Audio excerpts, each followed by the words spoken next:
another. For example, let's pretend it's fantastic weather out there. Let's pretend it's a horrible weather out there right now. Raining and storming and everything, and I come in, shake off the rain, and say, beautiful weather today, huh? Okay, that's irony. I'm saying the opposite of what I mean. The problem with using irony is people might think, oh, you think that's beautiful weather, you're weird, you must be from Syracuse. But Maxwell is always using irony. Anything he's written, you always have to look at it carefully. Does he really mean what he's saying, or does he mean the opposite of what he's saying? We have to do that with political candidates these days, too. But this will play a factor in his later life, a big factor. Here's a sketch from a Jemima watercolor. They decide that they can the tutor, and they send him off to 31 Harriet Row in Edinburgh. You can walk by the street. I've never knocked on the door as a courtesy to the people living there. But you can walk by there and take your picture in front of the door or something if you want. There's young Maxwell, there's his father. We know who all these people are, but that's not germane here. And you go into 31 Harriet Row, Old 31 as they call it. And he's going to be going to school at Edinburgh Academy, right here. It's a 15, 20-minute walk, steep hills, take some good walking shoes, up to, there's a 31 Harriet Row, there's 14 India Street.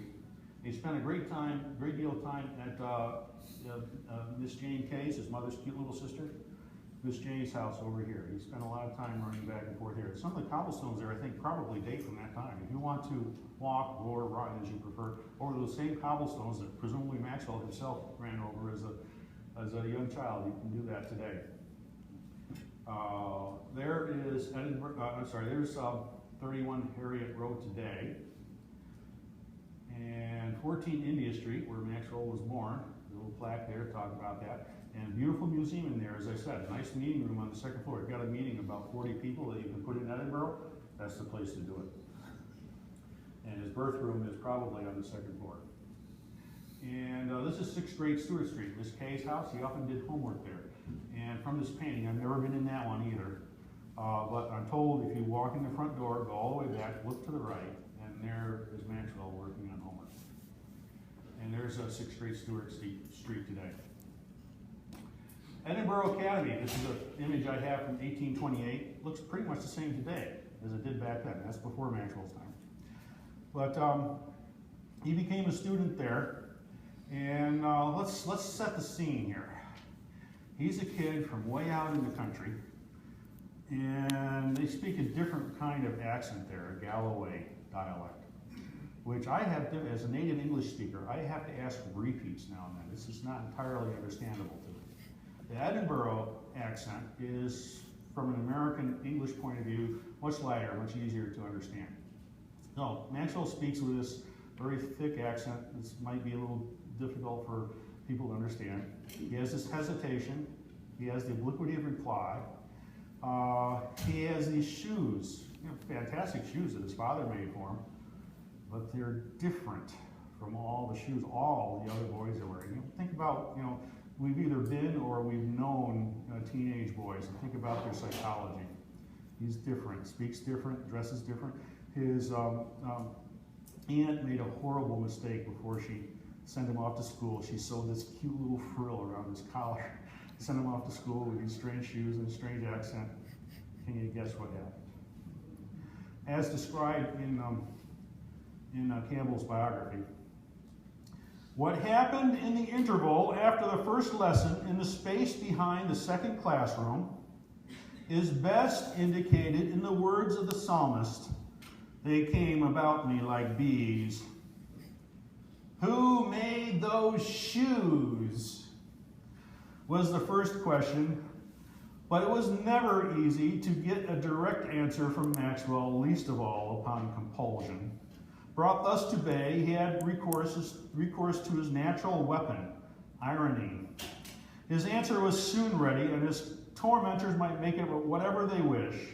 In the broadest tones of his Corsican accent, he replied to one of them, "Did ye ken?"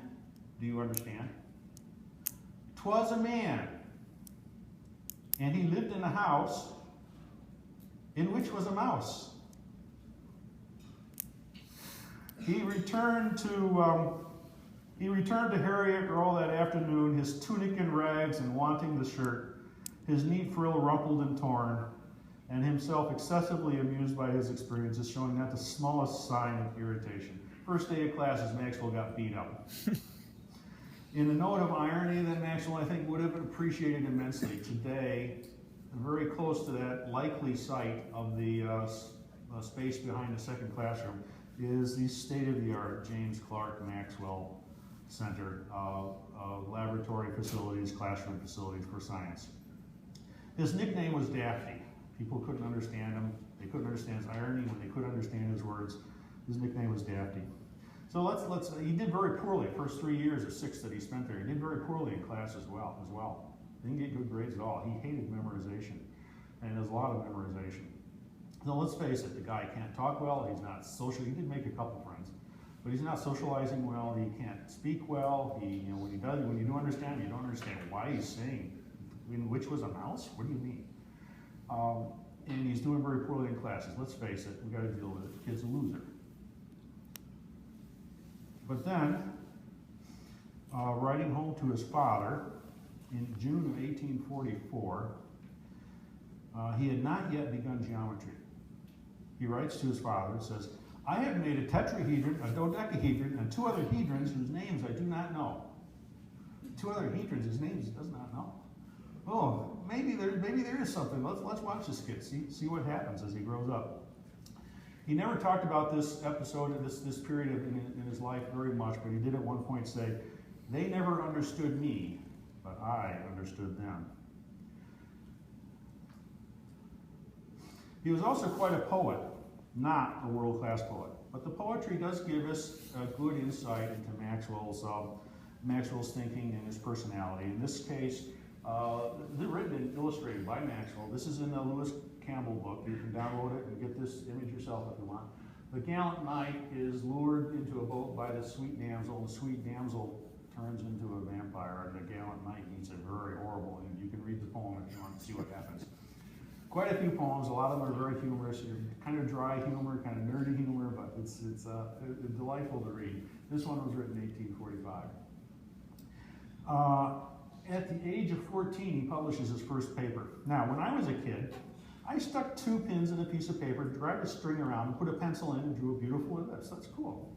You probably did the same thing. I stopped there. You probably stopped there too. Maxwell wondered, what happens if I put 3 pins in? Huh?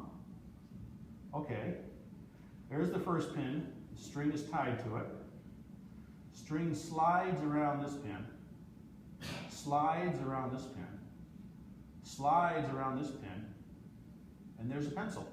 So we have 3 foci, and the locus of the curve, you move the pencil, and the locus of the curve, the sum of the distances to those 3 points is a constant. A kind of an ellipse with 3 foci instead of 2. You can do 4 or 5. You can make it twice this distance and plus once that distance. All sorts of elliptical curves you can do. He wrote this up in a paper. His father, and he took it to Professor Forbes at the University of Edinburgh. Professor Forbes looked at it and said, "No, this is, I can't really comment on this, but I have some friends who can." The friends who commented on it said, "This has all been done before by Newton and, darn, I forget the other person, by Newton and somebody else famous. And but your graphical technique of easily drawing the curves is unique, so it's worth publishing." It was improper for somebody 14 years old to mount the podium at the Royal Society. So Professor Forbes actually read the paper as written by Maxwell at age 14.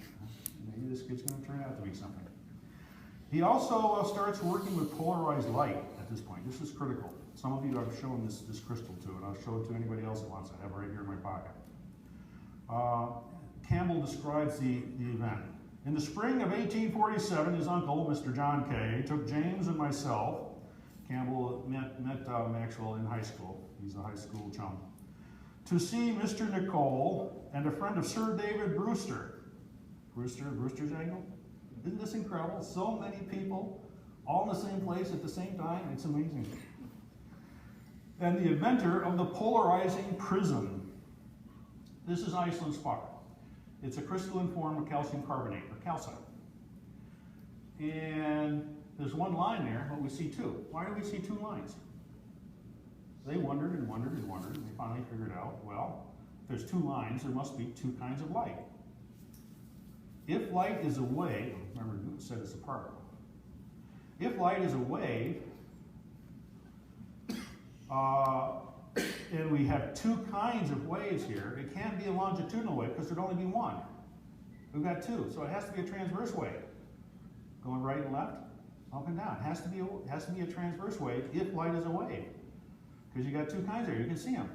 Has one index of refraction for one polarization, other index of refraction for the other polarizations by refringent. You can go on the internet, $5, $10, you can get a piece of calcite like this, check it out for yourself. And the light must be a transverse wave. Oh dear. Okay, remember this is the 19th century. The concept of a wave without a medium, a vibrating medium, isn't known. So it must have, the light must have a medium if it is a wave. It's pushing back and forth, it's vibrating. Can't see it, touch it, taste it, or smell it, so we'll just give it a name. We know it's got to be there. We'll call it the luminiferous ether. Okay, if light's a transverse wave, wait a minute. The Earth is plowing through this luminiferous ether going around the sun. And the light comes from the sun, so it must be everything's filled with a luminiferous ether, but the Earth is not spiraling into the sun. That means this luminiferous ether, in its interaction with matter, has no transverse strength, no shear strength. You can't have a wave, transverse wave, propagate in a medium that has no shear strength. So light can't be a wave. It must be a particle. So this is an impossible contradiction that people didn't know what to do with. Today the problem is completely solved. Is light a wave or a particle? Yes. The answer is yes. It is a particle wave. So Maxwell starts working with polarized light now. Professor Nicole was so impressed with him, he gave him some polarizing prisms. You get two polarizers. Imagine some Polaroid film for our image.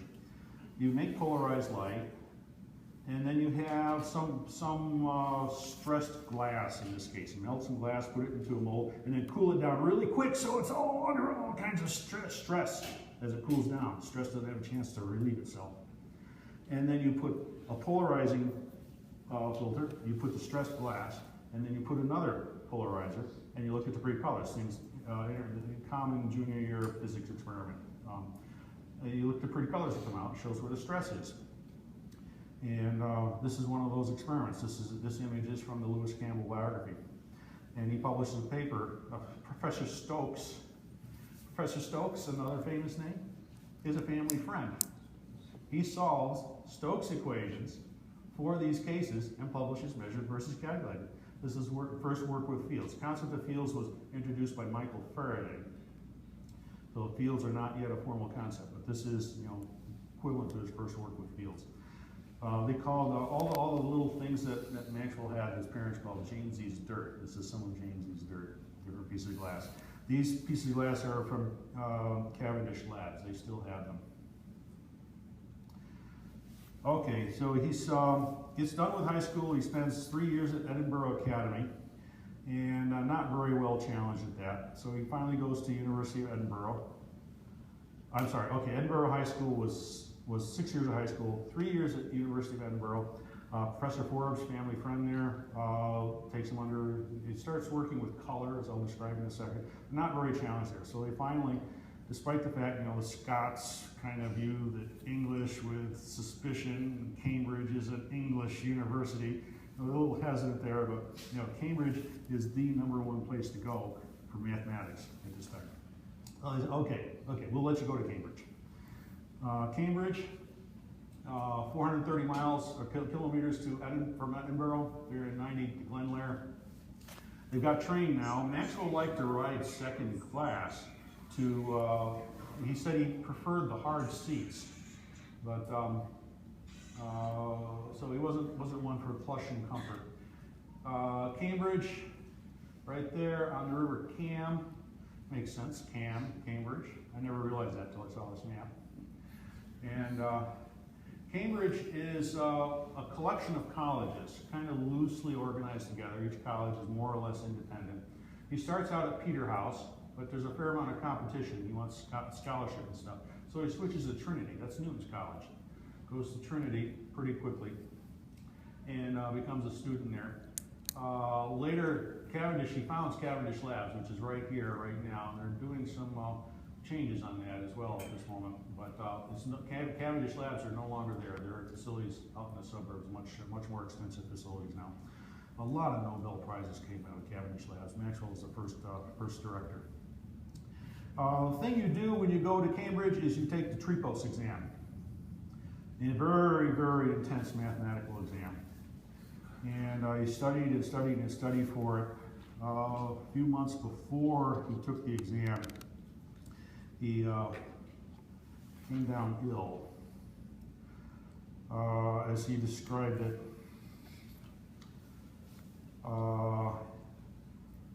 while taking a vacation at a friend's home, Reverend Taylor, he writes a letter to Campbell and said, I intended to return on the 18th of June, but on the 17th I felt unwell and took measures accordingly to be well again, i.e. went to bed and made up my mind to recover. But it lasted more than a fortnight, that's 2 weeks, during which time I was taken care of beyond expectation. When I was perfectly useless and could not sit up without fainting, Mr. Taylor did everything for me in such a way that I had no fear of giving trouble, and so did Mrs. Taylor and the 2 nephews. They kept me in great happiness all the time and detained me till I was able to walk about and got to strength. I returned on the 4th of July to take the Tripos about 6 months later. It was widely expected that he would come in first place, be a senior angler. He actually came in second. The room that he took the test in was unheated in January, and he's recovering from this major illness. So okay, we can kind of come up with all kinds of reasons, but came in second place on the Tripos. His friend P.G. Tate, Campbell was one friend from high school, another friend from high school, P.G. Tate, a couple buddies he hung out with. P.G. Tate had actually come in first place the previous year. So a little bit of a disappointment there. They start making lists of all the famous people that came in second rank. It's okay, Maxwell. It still hurt. A little later is a Smith's Prizeman exam. He came in first place on that one. I think it was actually tied for first place.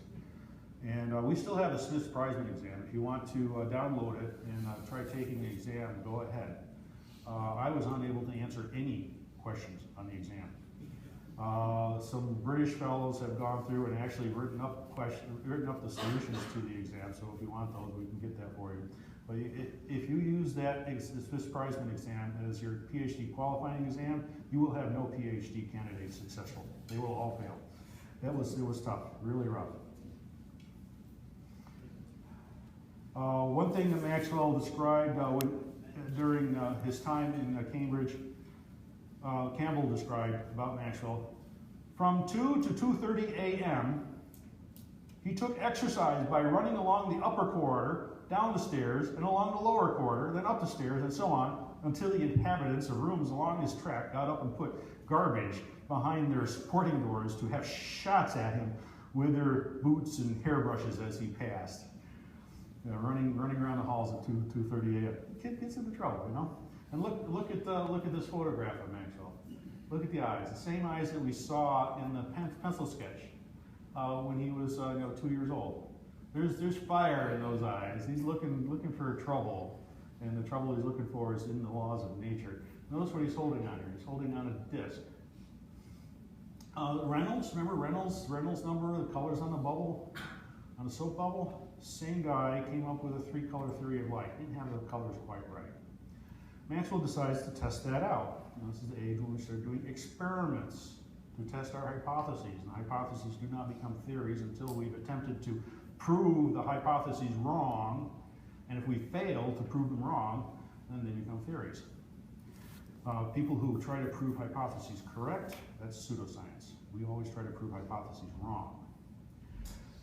In this case, what Maxwell was doing was saying, okay, if the 3-color theory of light is correct, then we should be able to make any color we want out of three primary colors. What are those colors? Maxwell would put, for example, on the inner disk, let's say 80% black and 20% white. And then he would put various percentages of different colors on the outer disk, whirl it around really fast until they all blended together. and then adjust the outer disk, outer or inner, until you get the same color on inner and outer. And now you got an equation, 20% white plus 80% black equals X% this plus Y% that, and so on. Putting it in modern terms now, find an orthogonal basis that spans the space. The orthogonal basis was red, green, and blue. Do you remember the foyer floor? Red, green, and blue. Primary colors of light. We still don't know why there's circles there, but we'll get to that.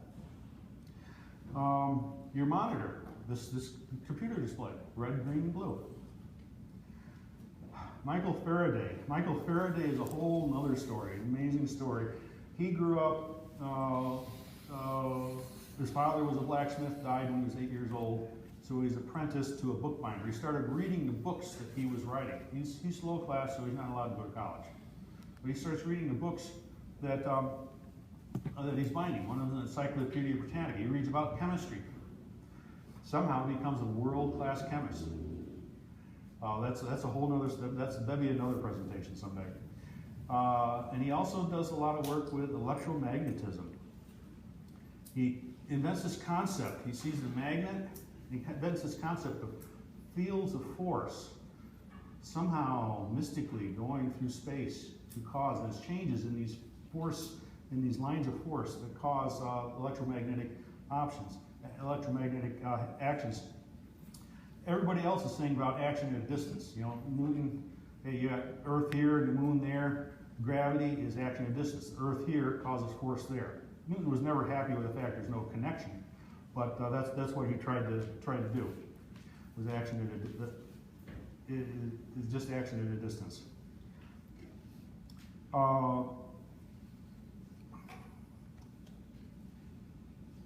Okay. Faraday's experiment on electromagnetism that really astounded Maxwell was Ørsted had figured out that you got current in a wire. The force is a twisting force. You put a compass needle around it, and the compass needle points like this. If it starts like this, tune like that. Bring it over here, it twists. It doesn't pull, attract, or repel. It twists. It reaches out and twists. Whoa, that is really weird. How can that happen? And they knew that electric current can make magnetic force, but how about magnetic force? No, I'm not saying magnetic field, because that's the concept doesn't exist yet. This magnetic force, can it make electricity? Can it work the other way? So Faraday started, people had tried experiments to use magnetism to make electricity. All the experiments failed. Faraday says, I don't care. I'm going to try using this electromagnet right here. I'm going to try to use magnetism to make electricity. He tried and failed. Deal with it. Give up. Magnetism simply does not make electricity. End of experiment. Open the switch. Wait a minute. I opened the switch and the needle quivered and then came back to zero. Whoa. And close the switch. Needle quivers the other way and then comes back to zero. Whoa. It's changing magnetism that makes electricity. dV by dt. That's what makes electricity. Pretty cool. Faraday had figured that out, and Maxwell finds out Faraday has no mathematical ability. Maxwell finds out about this, thinks Faraday's intuitive ideas have a lot of merit, and puts the mathematics in place. Maxwell was extremely devout, very religious. His father was Presbyterian, his mother Episcopalian. His religion was kind of a mixture of the two, along with some local customs thrown in. Lewis Campbell, his biographer and lifetime friend, was a minister. Didn't discuss much in details of Maxwell's religious beliefs. Unfortunate for us, because now we don't, there's a privacy for Maxwell, but we don't know much about that. We do have a letter that Maxwell wrote to Campbell that describes Maxwell's attitude here. Now, my great plan is a plan of search and recovery. The rule of the plan is to let nothing be willfully unexamined. Nothing is to be holy ground consecrated to stationary title, whether positive or negative. I assert the right of trespass on any plot of holy ground which any man has set apart to the power of darkness. What Maxwell is saying here is that if a hypothesis is testable, it should be tested by science, and a matter for science. if a